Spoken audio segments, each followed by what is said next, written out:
much. And you would also put a little bit on the appliance.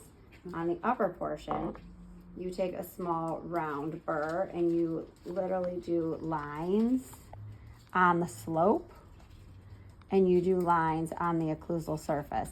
I kind of make it kind of almost plaid because I go in both directions. Like I'm talking grooves, not light, like barely anything. Like I want slits in there.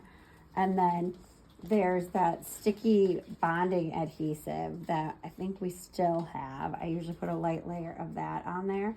And then you ball up the acrylic sheet.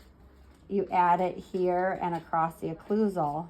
And then when you have the patient, then you're gonna put it in the mouth, but you're gonna dry everything, have them stay open. And then that's when you would call, you put on your light, well, you wouldn't even put it in the mouth, you call for me first, but as soon as we're ready, then we put it in, and then I'm gonna guide them into the proper bite we want in class 1.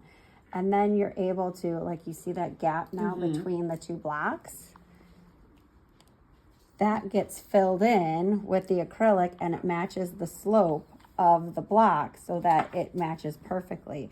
And I'll usually just sit there with my hand to kind of form that, make sure that they don't slip back and make sure it's all, and then you light it in the mouth. You're making a mesh pad is what you're doing with them. You start lighting it in the mouth for about 30 seconds. I usually have them open. You'll take out the upper portion. You'll continue curing outside of the mouth. And then any flash, you're going to remove because there'll be a little bit of flash on the lingual. There'll be a little bit on the labial. And you might, like, the block might be a little wide. So you'll just take that so it's the same width, same size, same shape. And then when you put it back in, you won't have that separation any longer. It'll be holding them in that forward position, but you'll have that addition that's filling that gap so that that's holding them right where you need them to be.